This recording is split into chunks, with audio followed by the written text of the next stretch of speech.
Die में बाबा मोर भी याह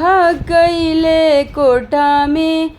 गवन कैले कोठा में गवन कैले हो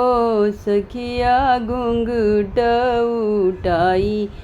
पियवा देखेले धनी अति सुंदर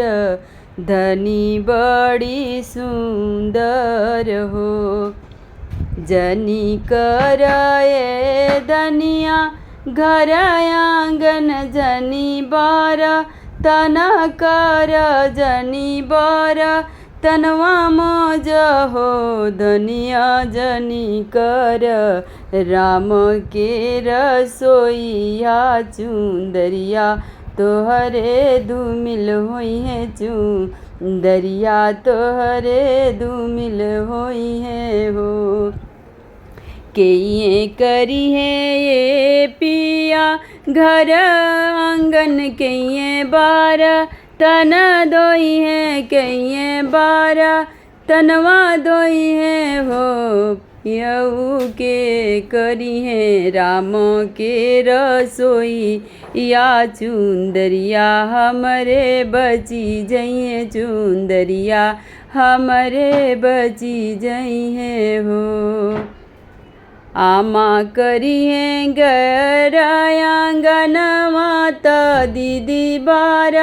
तना करी है दीदी बार तनवा मजिए हो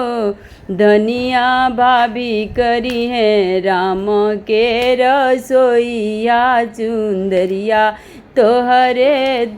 बची जई है चुंदर तोहरे बची जई है हो आमा तोहरे होई गईली त दीदिया वन जई है दीदिया वन जई है हो पियऊ भाभी तोरे अलग होई जई है चुंदरिया कैसे बची है नर कैसे बची है नुहो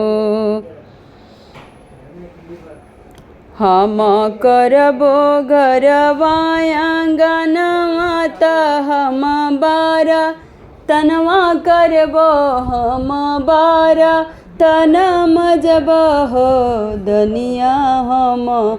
करबो राम के रसोईया चुंदरिया तोहरे बची जई है चुंदरिया तोहरे बची जई है हो।